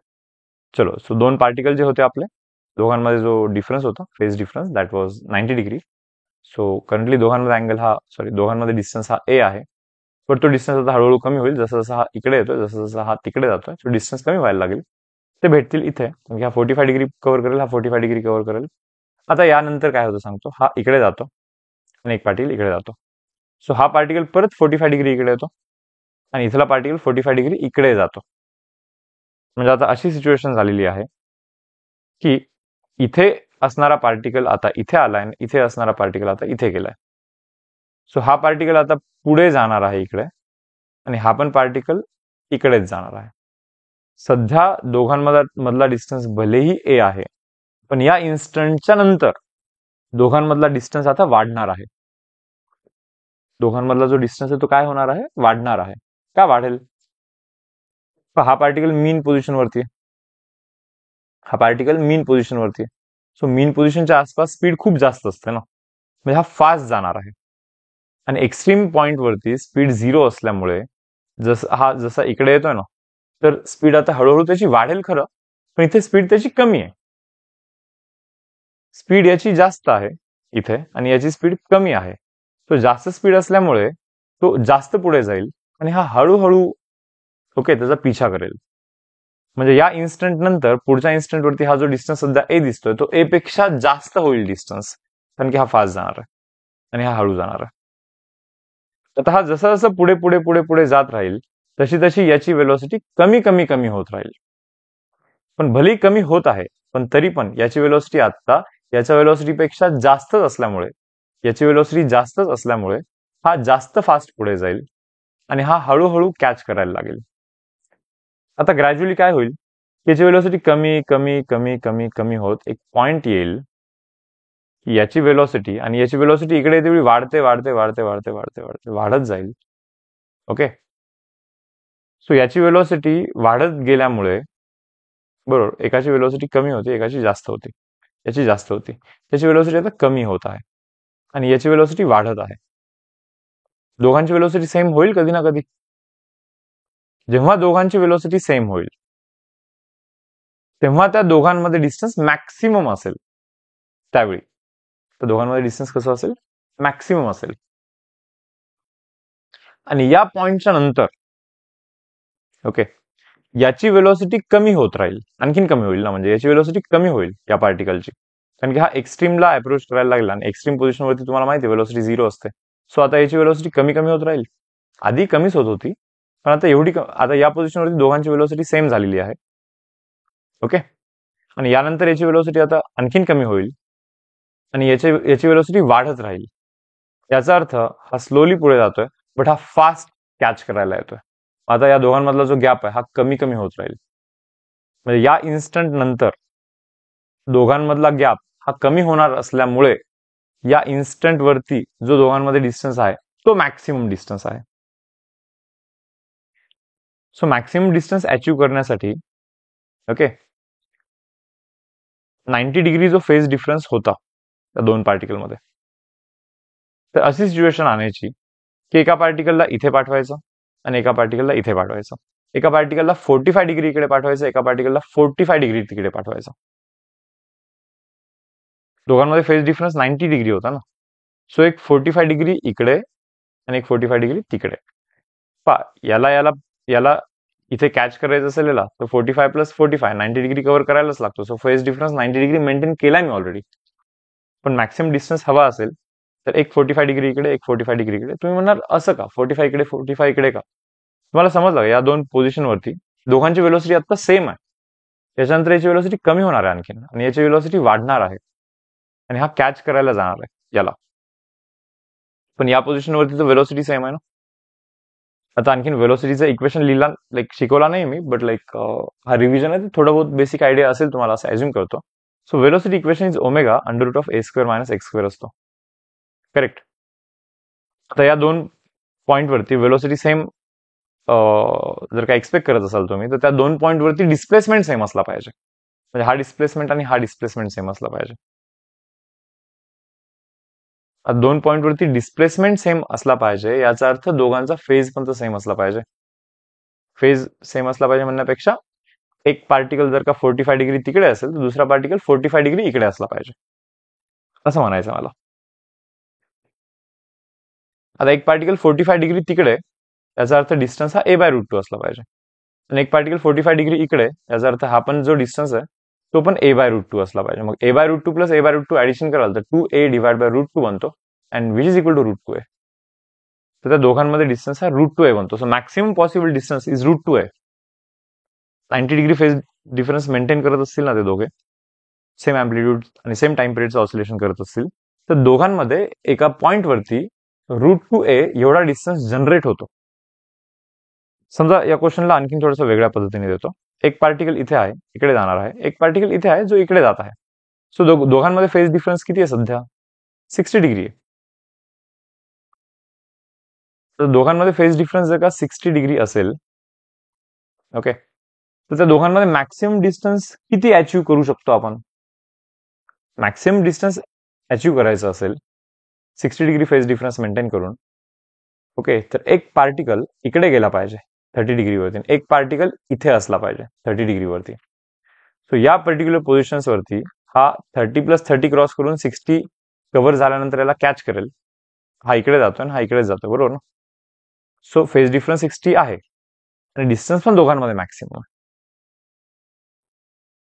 या इन्स्टंटच्या नंतर याची वेलोसिटी हा इकडे जात असल्यामुळे मीन कडे जात असल्यामुळे याची वेलोसिटी वाढणार आहे आणि याची वेलोसिटी कमी होणार आहे. सो हा कॅच करायला लागेल. सो सध्याचा डिस्टन्स त्यांचा मॅक्सिमम आहे हा वाला. आणि हा डिस्टन्स किती आहे माहिती का? a/2 plus a/2 that is equal to a. So 60 degree जर का फेज डिफरन्स असेल दोन पार्टिकलमध्ये तर त्यांच्यामध्ये मॅक्सिमम डिस्टन्स a एवढा डिस्टन्स जनरेट होऊ शकतो. जर का मी तुम्हाला असं सांगितलं 120 डिग्री फेज डिफरन्स आहे दोन पार्टिकलमध्ये, दोन पार्टिकलमध्ये फेज डिफरन्स 120 डिग्री आहे, तर दोघांमध्ये मॅक्सिमम डिस्टन्स शोधण्यासाठी एकाला इथे पाठवायला लागेल या पॉईंटवरती इकडे आणि एकाला इथे पाठवायला लागेल. 120 डिग्री फेज डिफरन्स म्हणजे एकाला इकडे 60 आणि एकाला इकडे 60 अशा पोझिशनवरती आणून ठेवायला लागेल. मग सांगा हा डिस्टन्स किती? √3/2a. अगेन हा डिस्टन्स किती आहे? √3/2a. या दोघांचं ऍडिशन कराल तर √3a एवढा दोघांमध्ये डिस्टन्स जनरेट झालेला आहे. सो असा याचा अर्थ आहे. So maximum distance between two particles performing SHM on same path, same amplitude, same time period and having certain phase difference. हे क्वेश्चन्स अशा पद्धतीने सॉल्व्ह करायचे असतात. ओके. अँड फायनली हे दोन पॉईंट जे आपले बाकी आहेत डिस्प्लेसमेंट आणि वेलोसिटी वाले, तर त्यांचे डेरिव्हेशन्स मी करतोय. तर स्प्रिंगच्या केसमध्ये आपण जे लिहिलं होतं, restoring force is directly proportional to displacement from mean position. Restoring force is equal to minus of kx. Force म्हणजे mass into acceleration and that is equal to minus of kx. So acceleration is minus of k divide by m into x. So acceleration is minus of omega square x. But ऍक्सेलरेशनला आपण काय लिहू शकतो? Okay, dv by dt that is equal to minus of omega square x. पुढे dv by dt ला मी dv by dx into dx by dt लिहू शकतो. Okay, minus of omega square into x. dx cancel, dv by dt आहे ना. But what is dx by dt? Rate of change of displacement with respect to time is velocity, no? So हा बनतो v d v by d x is equal to minus of omega square x. Dx जातो तिकडे multiply होतो. So v d v is equal to minus omega square x into dx. आणि आता करायचं असतो integration. Okay, व्हीचा integration v square by two minus omega square as it is एक्सचा integration x square by two plus c करायचा असतो integration मध्ये. आता कंडिशन्स टाकून सीच्या व्हॅल्यू शोधायच्या असतात, जसं की at x is equal to a. हा मीन पोझिशन आहे. मी आता या स्प्रिंगला थोडंसं ओढलं, एक्स्ट्रीम पोझिशनवरती घेऊन गेलोय आणि तिथून सोडलं, म्हणजे एक्सची तर व्हॅल्यू ए झाली ना, displacement is equal to A. So when value of X is A, velocity of particle is zero. तिथून जस्ट सोडलंय मी, सो तिथे वेलोसिटी त्याची झिरो असणार आहे क्लिअरली. सो म्हणजे एक्सच्या जागी जर का ए टाकला तर वेलोसिटी जागी झिरो टाकायला लागेल मला. So zero square divide by two is equal to minus of omega square A square divide by two plus C. याचा अर्थ सी ची व्हॅल्यू बनली omega square A square divide by two अशी बनली. सो ही value टाकून द्या इथे याच्यामध्ये. मग काय बनला, V square divide by two is equal to minus of omega square X square divide by two. आणि सी ची व्हॅल्यू आहे पहा omega square A square divide by two. Two two two सर्व कॅन्सल होईल. आता फायनली इक्वेशन काय बनला, V square is equal to omega square common कराल तर ब्रॅकेटमध्ये ए स्क्वेअर मायनस एक्स स्क्वेअर होतो. सो म्हणून velocity is equal to plus or minus omega under root of A square minus of x square. Plus or मायनसचा significance पहा काय. एका particular डिस्प्लेसमेंटला velocity plus पण आहे मायनस पण आहे, बरोबर. समजा एक पर्टिक्युलर डिस्प्लेसमेंट आहे, जसं की आता हा डिस्प्लेसमेंट आहे, किंवा समजा पार्टिकल इथे आहे. एक पर्टिक्युलर डिस्प्लेसमेंटला वेलोसिटी प्लस पण आहे आणि मायनस पण आहे. याचा अर्थ हा जो पर्टिक्युलर डिस्प्लेसमेंट तुमचा आहे, त्या डिस्प्लेसमेंट वरती किंवा या इन्स्टंट नंतर पार्टिकल इकडे पण जाऊ शकतो किंवा इकडे पण जाऊ शकतो ना. पार्टिकल कोणत्या डायरेक्शन वरती जात आहे त्यावरतून डिपेंड करेल वेलोसिटी डायरेक्शन काय. ऑब्जेक्ट इथून इथेपर्यंत ओढलाय, सोडलंय, तर ऑब्जेक्ट इकडे जाणार आहे समजा सध्या, किंवा ऑसिलेट करतच आहे तो पार्टिकल, असे ऑसिलेट करत आहे. सो ऑसिलेशन करते वेळी तो इथे जाऊन परत वापस इथे आला, आता याच्यानंतर पुढे जाणार आहे इकडे. तो या डायरेक्शनला जाणार आहे, म्हणजे वेलोसिटीची डायरेक्शन ही निगेटिव्ह एक्स ऍक्सिस आहे. सो म्हणून वेलोसिटी त्या केसमध्ये minus of omega under root A square minus X square लिहायला लागेल. पण समजा पार्टिकल इकडे जाणार असेल तर वेलोसिटी तर प्लस आहे, मग त्या केसमध्ये पॉझिटिव्ह लिहायला लागेल. सो एका पर्टिक्युलर पोझिशनवरती वेलोसिटीची व्हॅल्यू फिक्स आहे. वेलोसिटीची व्हॅल्यू पार्टिकल इकडे जात असेल किंवा इकडे जात असेल, वेलोसिटीची व्हॅल्यू फिक्स आहे. पण दोन डायरेक्शन असल्यामुळे इथे प्लस ऑर मायनस आलेला आहे साइन. सो हा फॉर्म्युला तुम्हाला लक्षात ठेवायचा. This velocity of a particle performing SHM. And यानंतर आहे डिस्प्लेसमेंट. वेलोसिटीचा फॉर्म्युला जो आपण काढला आता, omega okay under root of A square minus of x square. Board point of view derivation हे इम्पॉर्टंट आहेत. वेलोसिटीला तुम्ही डीएक्स बाय डीटी लिहिता, and that is equal to omega under root of A square minus of x square. ही गोष्ट आली खाली, हा डीटी गेला तिकडे. So dx divide by under root of A square minus of x square is equal to omega into dt. दोन्ही साईडला integration करायचं, आणि याचं इंटिग्रेशन बेसिकली पार्ट करायचं तुम्हाला. याचा जो इंटिग्रेशन असतो ना, तो असतो sine inverse of x by 1 by under root A square minus x स्क्वेअरचा इंटिग्रेशन हा sine inverse x by a अशा पद्धतीने पार्ट करायचा. आणि इकडे omega T plus some constant, त्याला मी फाय लिहितो आता. ना 1चा इंटिग्रेशन 1 डीटीचा इंटिग्रेशन इज टी आणि plus constant phi. So x divide by a can be written as sine of, हा साइन तिकडे गेला, sine of omega T plus phi. हा बनला x by a. So x is equal to बनतो a into sine okay omega T plus phi. तर हा बनतो डिस्प्लेसमेंटचा equation where phi is said to be initial phase. Omega T plus phi is said to be phase of SHM, ज्यामधला phi जो आहे त्याला बोलत असतो आपण इनिशियल फेज.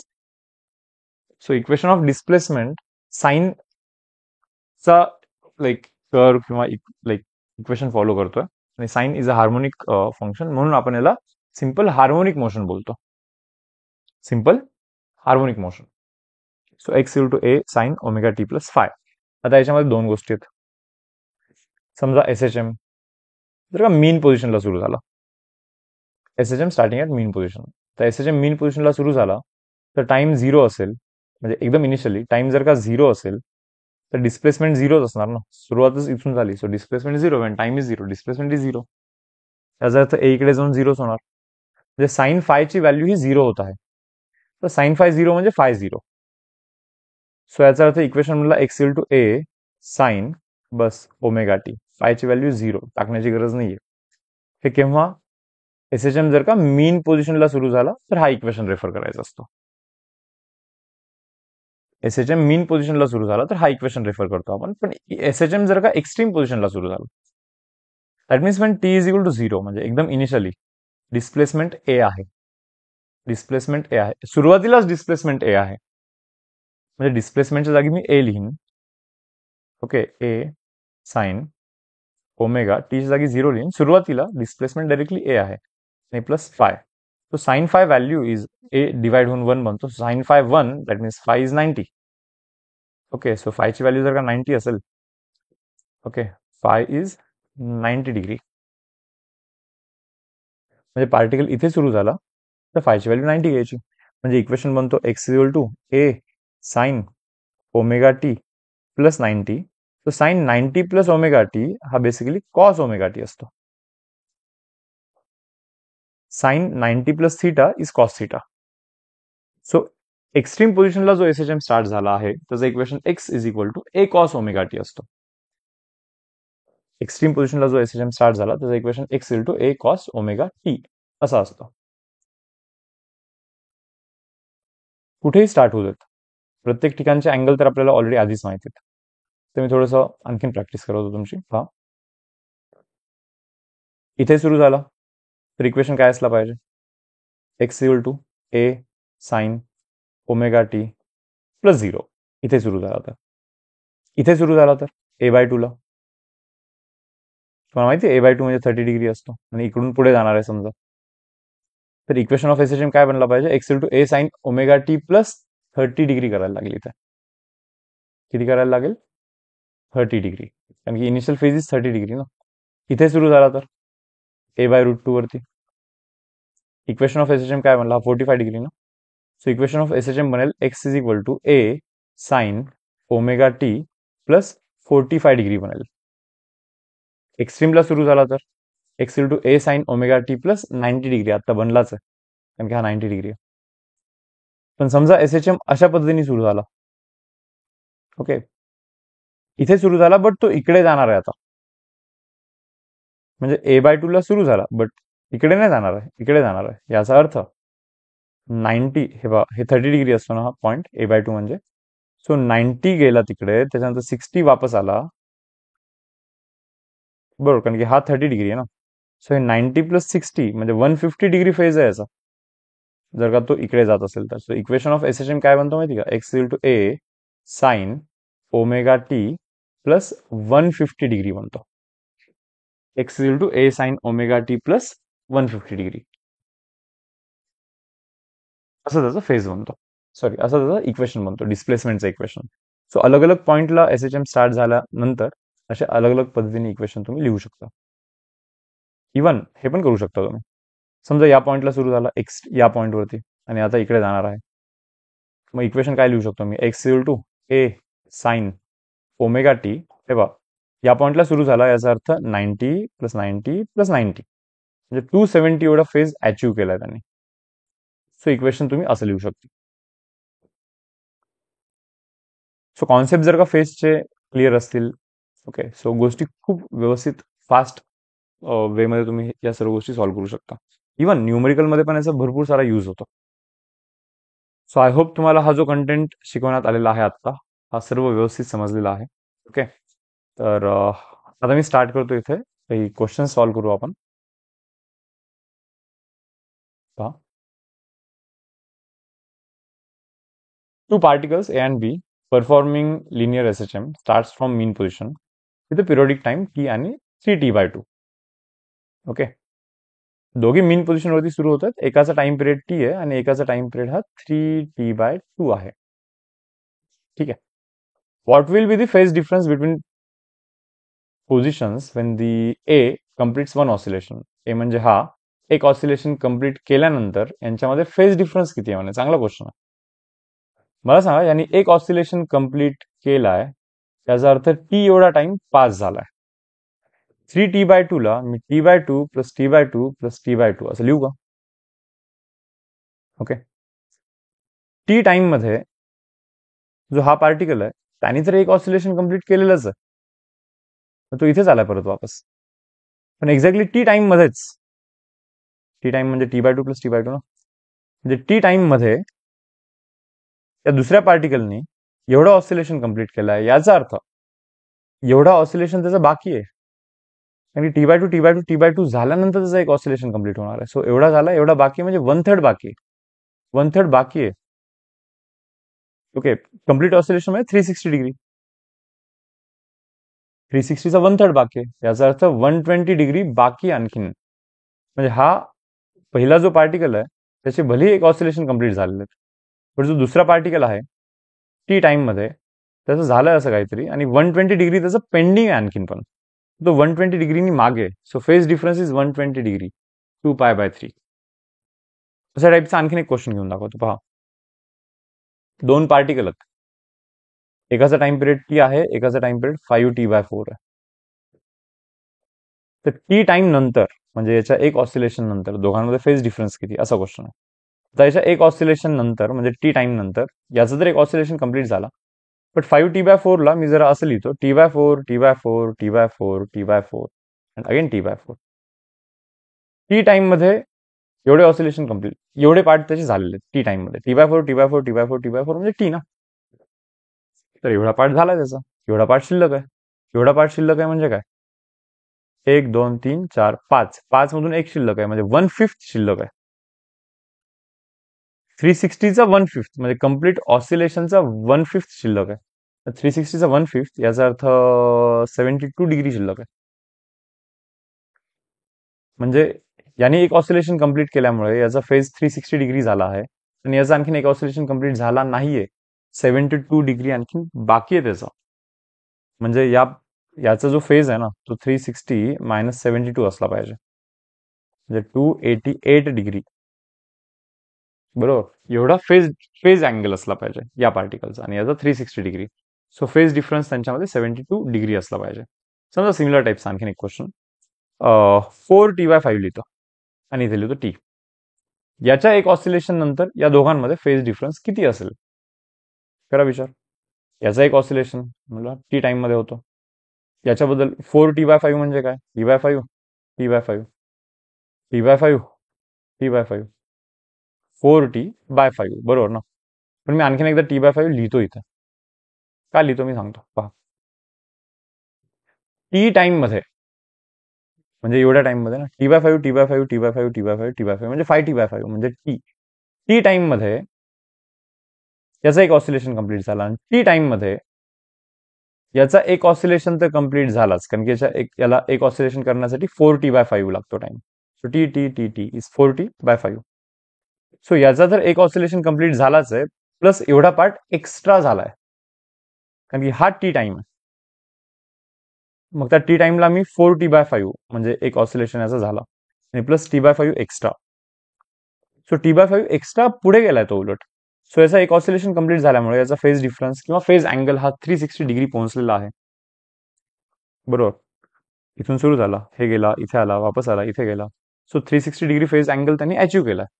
आणि याच्या केसमध्ये 4t/5 एवढ्या टाइम मध्ये याचा एक ऑसिलेशन कंप्लीट झाला. सो 360 डिग्री तर अचीव्ह झालंच आहे, प्लस t/5 एक्स्ट्रा केला. But what is t/5? t/5 t/5 t/5 t/5 असे 4 मिळून एक ऑसिलेशन होतात. तर हा एक म्हणजे 1/4 ऑसिलेशन आहे. 1/4 म्हणजे 360 डिग्रीचा 1/4 is 90 degree. So 360 degree plus 90 degree. So हा 90 डिग्री पुढे आहे. हा 90 डिग्री याच्या कंपॅरिझन मध्ये कसा आहे, पुढे आहे. सो अशा पद्धतीने हे सम्स वर्कआउट करायचे असतात. चलो next. If the maximum velocity of a particle performing a system is v. पार्टिकलची मॅक्सिमम वेलोसिटी व्ही म्हणतात. तसं वेलोसिटीचा फॉर्म्युला माहिती तुम्हाला, velocity is omega √(a²- (x²). असा मॅक्सिमम वेलोसिटीसाठी डिस्प्लेसमेंट 0 टाकाल. वेलोसिटी मॅक्सिमम मीनला असते ना. सो डिस्प्लेसमेंटला जर का मी 0 टाकेन तर मॅक्सिमम वेलोसिटी हा a⍵ बनेल. Then the average velocity during its motion from one extreme position to other extreme position is equal to what? असं त्यांचं म्हणणं. Okay, then the average velocity during its motion from one extreme position to other extreme position म्हणजे इथून इथे जाण्याच्या प्रोसेसमध्ये average velocity किती आहे मला सांग. इथून इथे जाण्याच्या प्रोसेसमध्ये डिस्टन्स किती कव्हर केला त्याने, a + a that is 2a. So total distance covered is 2a. But total time taken किती आहे? टाइम पिरियड डिवाइड बाय 2 एवढा टाइम घेईल ना. सो 2 गेला वरती. So 4a divide by time पिरियडचा व्हॅल्यू तर 2 पाय बाय ओमेगा असतो. ओमेगा गेला परत वरती. So 4a omega divide by 2 पाय लिहू इथे. बट ए ओमेगा म्हणजेच मॅक्सिमम वेलोसिटी आहे जो की व्ही आहे. सो इथे 2 लिहितो. So answer should be 2v divide by पाय. हा ॲव्हरेज वेलोसिटीचा फॉर्म्युला झाला. 2v डिवाइड बाय पाय, ऑप्शन नंबर ए. सो हा ॲव्हरेज वेलोसिटी म्हणजे total displacement divide by total time taken म्हणजे ॲव्हरेज वेलोसिटी. इन्स्टंटेनियस वेलोसिटी म्हणजे पर्टिक्युलर त्या इन्स्टंटवरची वेलोसिटी म्हणजे इन्स्टंटेनियस वेलोसिटी. ठीक आहे. The next, for particle performing SHM equation dx square by dt square plus alpha into x is equal to 0 हा असा एक इक्वेशन आहे. The time period of motion will be, time period किती आहे म्हणा, d square x by D T square म्हणजे acceleration is equal to minus of alpha into x लिहितो हा तिकडे गेल्यानंतर. पण आपल्याला माहिती आहे ऍक्सेलरेशन तर मायनस ओमेगा स्क्वेअर एक्स आहे. याचा अर्थ ओमेगा स्क्वेअर हा अल्फा आहे, म्हणजे ओमेगा हा अंडर रूट अल्फा आहे. आणि टाइम पिरियडचा फॉर्म्युला असतो 2 पाय बाय ओमेगा. टाइम पिरियडचा फॉर्म्युला असतो 2 पाय डिवाइड बाय ओमेगा म्हणजे under root alpha. So 2 pi divide by under root of alpha हा असेल त्याचा टाइम पिरियड. नेक्स्ट काय म्हणतात, particle performs linear SHM at a particular instant, velocity of a particle is u and acceleration is alpha. आहे कोणत्या तरी एका particular इन्स्टंटवरती एक्स डिस्टन्सवर, x1 डिस्टन्स पकडतो चलो. वेलोसिटी किती आहे? Velocity is u and acceleration is alpha म्हणे. At another instant velocity is v म्हणे. एका वेगळ्या इन्स्टंटवरती वेलोसिटी हा व्ही आहे, डिस्प्लेसमेंट x2 असेल, x2 आणि ॲक्सेलरेशन बीटा आहे म्हणे. ॲक्सेलरेशन किती आहे? बीटा. ठीक आहे. Distance between two position, distance विचारतात दोघांमध्ये, म्हणजे x2 मायनस x1 करायचं. काय करायचं आहे, x2 मधून x1 मायनस कराल तर हा डिस्टन्स येईल ना दोन पार्टिकल मधला, दोन पोझिशन मधला. x2 मधून x1 मायनस कराल तर हा डिस्टन्स निघेल. तर पहिले एक काम करतो मी, सर्व ठिकाणी यू स्क्वेअर व्ही स्क्वेअर वगैरे दिसत आहे, तर इथे वेलोसिटीचा फॉर्म्युला लिहितो. या पॉईंटवरती velocity is omega under root of A square minus x1 square. आणि या पॉईंटवरती velocity is v is equal to omega under root A square minus of x2 square. आधी हवं तर तुम्ही हा सम ट्राय करून पहा. ओके, पॉज करून ट्राय करून पहा. ठीक आहे. सो यूचा स्क्वेअर करतो इज इक्वल टू ओमेगा ब्रॅकेटमध्ये ए square minus of x1 square. व्हीचा स्क्वेअर करतो ओमेगा स्क्वेअर ब्रॅकेटमध्ये ए square minus of x2 square. ठीक आहे. सो असं इक्वेशन लिहिलं मी आता इथे. काय शोधायचं आपल्याला, distance between two position. Okay, so you square is equal to omega square A square minus of x1 square, omega square x1 square, omega square x1 square. V square is equal to omega square A square minus omega square x2 square. बा आपल्याला x2 मधून x1 काढायचा, x2 मधून x1 remove करायचा. Correct, sorry, x2 मधून x1 remove करायचा आपल्याला. तर सरळ सरळ मी या दोन इक्वेशनला मायनस करतो. लाईक हा जो आहे ना, हा असंही कॅन्सलच होतो मायनस केल्यानंतर. सो दोन्ही इक्वेशनला, याला इक्वेशन वन बोलतो, याला इक्वेशन 2 बोलतो. इक्वेशन 1 मायनस इक्वेशन 2 करतो. 1 minute. Equation 1 minus of equation 2. So equation 1 is u square minus of equation 2 is v square. U square मधून व्ही स्क्वेअर काढतो. सो हा लिहिन पहिले. ओके, ओमेगा स्क्वेअर ए square minus omega square x1 square. याच्यामधून मला minus करायला लागेल, काय व्ही स्क्वेअर मायनस करायचं आहे, म्हणजे ओमेगा स्क्वेअर ए square minus omega square x2 square. Omega square ए स्क्वेअर असंही कॅन्सल होतं. So you square minus of v square is equal to, हे minus minus minus minus plus बनतो नाही का, omega square x2 square minus omega square x1 square झालेला आहे. So you square minus of v square is equal to, okay, omega square common करतो, x2 square minus of x1 square असा बनला हा. ठीक आहे. So you square minus of v square is equal to omega square into ब्रॅकेटमध्ये x2 minus x1 into x2 plus x1.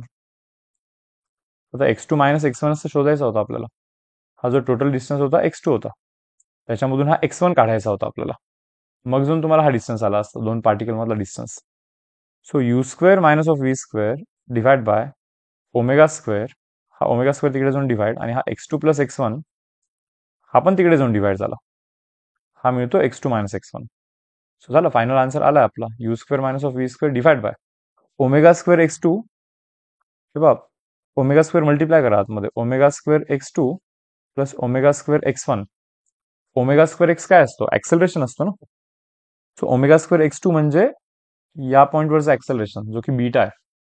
So answer is u square minus of v square divide by beta plus alpha. Omega square x is nothing but acceleration, पहिल्या पॉईंटचं acceleration आहे omega square x1 म्हणजे. Next question, particle performs SHM off period 24 second. 24 second हा time period आहे. Okay, म्हणजे like 24 second घेतोय means like 6 second, 6 6 6 6.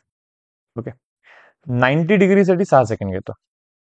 90 डिग्रीसाठी 6 second घेतोय तो, बरोबर. म्हणजे एका सेकंडमध्ये 15 डिग्री कव्हर करतो. 15 डिग्री इन 1 सेकंड. हे इन्स्टंटली क्लिक झालं पाहिजे तुम्हाला. एका सेकंडमध्ये 15 डिग्री तो पुढे जाणार आहे. त्यांचं असं म्हणणं आहे की 3 seconds after passing through mean position.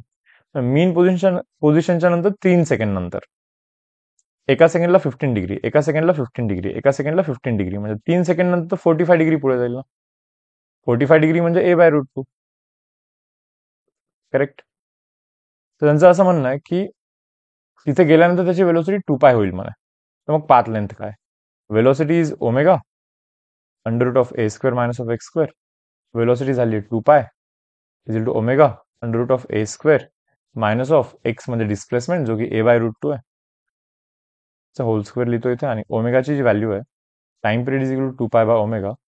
Omega is equal to 2π divide by time period 24 seconds आहे. सो π/12 करायला लागेल मला इथे. पाय डिवाइड बाय 12 करायला लागेल. पाय कॅन्सल, हा इकडे जाऊन 24. So 24 is equal to √a² minus of a²/2. Okay, so difference a²/2 बनतो. So 25 is equal to √a² divide by 2. So a ची व्हॅल्यू किती बनेल? 24√2. Value of a is 24√2. But path length विचारला, म्हणजे पाथ लेंथ तर a+a 2a असतो ना, म्हणजे 24चा डबल, दॅट इज 48√2 आपला पाथ लेंथ असला पाहिजे. ठीक आहे. So next equation of SHM x is equal to 0.03 into cos of 100πt. हा डिस्प्लेसमेंटचं इक्वेशन आहे. Velocity of a particle after time 0.2 seconds is equal to what from start. डिस्प्लेसमेंटचं equation आहे, वेलोसिटी विचारतात. एक काम करा, सिंपल डेरिव्हेटिव्ह करायचा. एक्सचा derivative is dx by dt is equal to 0.03 कॉसचा derivative is minus of sine, okay, 100πt into 100πtचा डेरिव्हेटिव्ह इज 100π. तर हा dx बाय dt म्हणजे rate of change of displacement is nothing but velocity. 100 into 0.03 कराल तर 3 बनेल. So minus of 3 into pi, हा पाय आहे इथे, इंटू साइन ऑफ 100πt. आता टाइमची व्हॅल्यू 0.2 टाका बोलतात. टाइमला 0.2 टाकीन मी इथे. 100 इंटू 0.2 कराल 50 येईल. 50π बनेल तो. आणि 50π म्हणजे काय? हे बा, पाय इथे 0, त्याच्यानंतर हा पाय, 2π 3π 4π 5π 50π कुठे ना कुठे याच्यावरतीच येईल. आणि साइन 50π हा 0 असतो असे. सो वेलोसिटी बनते 0. So option number C, 0 meter per second. Next, particle execute simple harmonic motion with periodic time 8 second. 8 second time period आहे त्याचा. म्हणजे इथून इथे जायला 2 सेकंड, परत 2 सेकंड, परत 2 सेकंड, आणि परत वापस यायला 2 सेकंड. म्हणजे ठीक आहे सर, 2 सेकंड लावतो इथून इथे जायला. ओके, 2 सेकंड्स मध्ये 90 डिग्री पुढे जातो, नाही का, 90 डिग्री पुढे जातो. The ratio of distance traveled by the particle in second and that in first second. तसा पहिल्या सेकंड मध्ये 45 डिग्री पुढे जाईल आणि दुसऱ्या सेकंड मध्ये परत 45 डिग्री पुढे जाईल. करेक्ट. तर पहिल्या सेकंड मध्ये 45 म्हणजे ए बाय रूट 2 पुढे जाईल आणि दुसऱ्या सेकंड मध्ये हा डिस्टन्स किती आहे? हा टोटल ए आहे. टोटल ए आहे आणि ह्या ए मधून ए बाय रूट 2 काढाल. हा डिस्टन्स जो आहे तो a minus of a by root 2. So distance covered in second by first second म्हणजे a minus of a by root 2 divide by a by root 2 हा रेशो विचारलाय. सो ए कॅन्सल होईल. 1 minus 1 by root 2 by 1 by root 2. हा root 2 गेला इथे. So root 2 minus of 1 by root 2 divide by 1 by root 2. So root 2 cancel. So answer is root 2 minus of 1. किती येतो? Root 2 minus of 1. Okay. I hope समजला असेल. हे फेजेसचा use करून ना क्वेश्चन फार लवकर सुटतात. ऍक्च्युली वापरता आला पाहिजे. वापरण्यासाठी पहिले समजलंही पाहिजे व्यवस्थित. तर सेशनमध्ये एक्सप्लेन केलंच आहे मी तसं. तर थोडीशी प्रॅक्टिस कराल. क्वेश्चन काय बोलतात? मास is suspended from vertical spring. Like vertical spring आहे. ओके. तर वर्टिकल स्प्रिंगची ही अनस्ट्रेच पोझिशन आहे. तो स्ट्रेच पण झाला नाही, तो कॉम्प्रेस पण झालेला नाहीये सध्या. पण समजा जर का तुम्ही इथे मास लावला तर हा स्ट्रेच होणारच ना. आता तो स्ट्रेच झाला. या पर्टिक्युलर पोझिशनवरती सर्टन डिस्टन्स आलाय तो खाली. हा अनस्ट्रेच पोझिशन आहे. हा ग्रीन म्हणजे अनस्ट्रेच पोझिशन आहे. पण तिथे तुम्ही मास लावला तर तो खाली आला. त्यांचं असं म्हणणं आहे, mass is suspended from vertical spring which is executing SHM of frequency 5 hertz. Frequency हा 5 हर्ट्स आहे. याचा अर्थ टाइम पिरियड इज 1/5. पण टाइम पिरियड म्हणजे 2 पाय बाय ओमेगा, जो की 1/5 आहे. सो ओमेगाचा व्हॅल्यू 10 पाय. किती आहे? 10 पाय. सध्या गिव्हन डेटा लिहितोय मी असंच. पाहू याचा कुठे यूज करू शकत असतो आपण. ओके. त्यांचं असं म्हणणं आहे की आता हा ऑसिलेट करेल म्हणे. लगेच नाही करणार, याला आणखी ओढायला लागेल. Spring is unstressed at the highest point of oscillation. आता मी जरा याला थोडंसं खाली ओढलं आणि सोडलं. तर खाली ओढलं आणि सोडलं तर तो जेवढा खाली ओढला तेवढाच वरती जाईल. तर तो असा असा असा असा ऑसिलेशन करत राहील. बरोबर. पण हा जो ऑसिलेशन आहे त्यातला जो हायेस्ट पॉइंट आहे हा अनस्ट्रेच पोझिशन आहे का? नाहीये. अनस्ट्रेच पोझिशन तर ही आहे. त्याचा अर्थ असा आहे की जेवढा तो खाली आलाय ना तेवढ्या खाली तुम्ही त्याला ओढा. स्प्रिंगला त्या मासला तेवढाच खाली ओढलं पाहिजे तुम्ही आणि मग सोडलं पाहिजे. मग जाऊन तो एक्झॅक्टली तिथे जाईल. म्हणजे एक्स्ट्रीम पोझिशन जी आहे, बरोबर, टॉप मोस्ट वाली एक्स्ट्रीम पोझिशन आहे, तर ती अनस्ट्रेस्ड पोझिशन बनेल. सो हा डिस्टन्स आणि हा डिस्टन्स हा सेम असला पाहिजे. करेक्ट. अँप्लिट्यूड शोधायचं आपल्याला. बरं, विचारलं त्यांनी maximum speed of mass is. Maximum speed विचारलाय आणि आपल्याला माहिती स्पीड म्हणजे under omega under root of A² minus of X². So displacement तर 0 आहे बिकॉज मॅक्सिमम स्पीड ही मीन पोझिशन वरतीच असते. ही मीन पोझिशन आहे. स्ट्रेच झालेली पोझिशन ही मीन पोझिशन आहे. बट हा एक्स्ट्रीम पोझिशन जो आहे तो अनस्ट्रेस्ड पोझिशन आहे. So maximum velocity is nothing but A omega. Maximum velocity is equal to A into omega. तर 10 पाय शोधलाच आहे आपण आता. बस अँप्लिट्यूड शोधायचं आपल्याला. काय शोधतोय आपण आता? अँप्लिट्यूड. अँप्लिट्यूड कसा शोधला जाऊ शकतो? काय लॉजिक आहे? Mass is suspended from vertical spring which is executing SHM of frequency. Spring is unstretched at the highest point of oscillation. Maximum speed of mass is equal to what? Maximum speed आपल्याला ओळखायचं आहे, बरोबर ना? एक काम करतो जरा, या पर्टिक्युलर पोझिशन वरती विचार कराल. ओके. मास मी लावलाय M. तर M मास लावल्यानंतर डाऊनवर्ड फोर्स तर mg आहे ना, म्हणजे या पर्टिक्युलर पोझिशन वरती डाऊनवर्ड फोर्स इज mg. पण A डिस्टन्स स्ट्रेच झाल्यामुळे अपवर्ड जो रिस्टोरिंग फोर्स डेव्हलप झाला आहे तो kx आहे, म्हणजे ka एवढा फोर्स आहे अपवर्ड डायरेक्शन मध्ये. ठीक आहे. अँप्लिट्यूडची व्हॅल्यू किती आली? mg divide by K. Amplitude आहे जो की आपण इथे टाकू. Okay, mg divide by K. So velocity is equal to g divide by k by m into 10 pi. पण के बाय एम आठवतं का? के बाय एमलाच तर ओमेगा स्क्वेअर लिहितो आपण. सो वेलोसिटीची व्हॅल्यू किती बनली पहा. जी म्हणजे 10 पकडतोय, 10 दिलाय त्यांनी, इंटू अगेन 10 पाय आणि खाली ओमेगा स्क्वेअर बनतो. आणि ओमेगाची व्हॅल्यू ऑलरेडी आपण 10 पाय शोधली आहे, त्याचा स्क्वेअर कराल तर 100 पाय स्क्वेअर बनेल. तर हा वरती 100 आणि खालचा 100 cancel. So pi divide by pi square is 1 by pi. So option number D आपल्या इथे आन्सर येईल. सो एकदा पाहून घ्याल व्यवस्थित. The next, particle performs SHM with amplitude 25 centimeter. So amplitude हा 25 सेंटीमीटर आहे, 25 सेंटीमीटर. त्यांचं असं म्हणणं आहे, अँड पिरियड 3 सेकंड. ठीक आहे. Minimum time required for it to move between 2 points 25 centimeter, 12.5 centimeter on either side of mean position. म्हणजे एक इकडे 12.5 सेंटीमीटर आहे आणि एक इकडे 12.5 सेंटीमीटर आहे. सो इथून इथे जायला किती वेळ लागतो म्हणा? a/2 आहे का? अँप्लिट्यूड 25, हा 25/2 आहे 12.5 म्हणजे. याचा अर्थ हा a/2 आहे, याचा अर्थ हा अँगल 30 डिग्री आहे. हा पण अँगल 30 डिग्री आहे तसा. म्हणजे इथून इथे जाणे म्हणजे 30, हे पहा 0 डिग्री असतो नाही का? So 30 degree plus 30 degree cover करणं म्हणजे 60 डिग्री कव्हर करणं.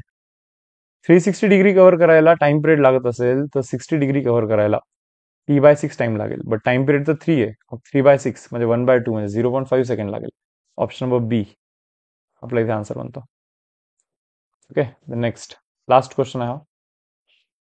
Block of mass m rest on piston executing SHM. हे पाय, एक पिस्टन आहे यार, तो ना SHM करतो वरती खालती चालू आहे त्याचं. ठीक आहे. सो पिस्टन जो आहे तो वरती जातोय, मग खालती येतोय, मग परत खालती जातोय, मग परत वरती जातोय. तो कंटिन्युअसली ऑसिलेट करत राहतोय. म्हणणं काय पुढे? 1 सेकंडचा पिरियड आहे म्हणा. किती पिरियड आहे? 1 second. So time period is equal to 1 second. Time period is 2 pi by omega which is equal to 1. So ओमेगाची व्हॅल्यू इथे 2 पाय बनलेली आहे. हो, कुठे लागेल? Amplitude of oscillation so that mass is separated from the piston is equal to what. म्हणजे इथे एक छोटासा मास ठेवलाय, एक कॉइन ठेवलाय, काही कोणताही ऑब्जेक्ट ठेवलाय समजा, बरोबर. तो ऑब्जेक्ट तर इथे पण आहे, तो ऑब्जेक्ट तर इथे पण आहे. ऑब्जेक्ट कुठे बेसिकली डिटॅच होईल?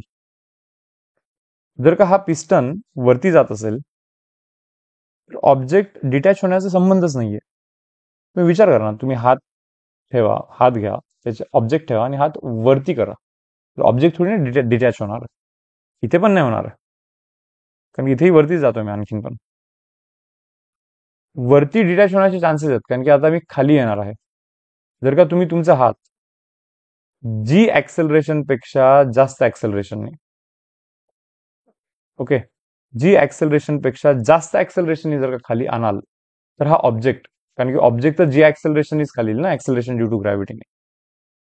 पण तुम्ही जी पेक्षा जास्त ऍक्सेलरेशन खाली आणाल तर बेसिकली तो कॉन्टॅक्ट लूज होईल. म्हणजे टॉपमोस्ट पॉइंट वरती जेव्हा ऍक्सेलरेशन म्हणजे ओमेगा स्क्वेअर एक्स म्हणजेच ओमेगा स्क्वेअर ए, टॉपमोस्ट पोझिशनचा जो ऍक्सेलरेशन आहे तो जेव्हा जी पेक्षा जास्त होईल तेव्हा ऑब्जेक्ट डिटॅच होईल. ओके, ओमेगाची व्हॅल्यू तर दिली 2 पाय, स्क्वेअर करा, 4 pi square into amplitude should be greater than g. म्हणजे अँप्लिट्यूडची value should be greater than g divide by 4 pi square. Detach होण्यासाठी असं असलं पाहिजे. मग डिटॅच न होण्यासाठी अँप्लिट्यूड कमी असला पाहिजे, जी बाय 4 पाय स्क्वेअर पेक्षा कमी अँप्लिट्यूड असला पाहिजे. म्हणजे अँप्लिट्यूड याच्यापेक्षा कमी असला पाहिजे, म्हणजे मॅक्सिमम एवढा असला पाहिजे, याच्यापेक्षा कमी असला पाहिजे टेक्निकली. सो जीची व्हॅल्यू 10 पकडतोय, पाय स्क्वेअर पण 10 पकडायला सांगितलं त्यांनी. 4 ला 4 लिहितो, 10 10 cancel, 1/4 is 0.25.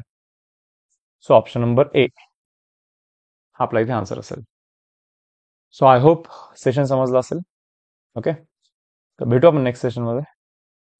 Till then bye everyone.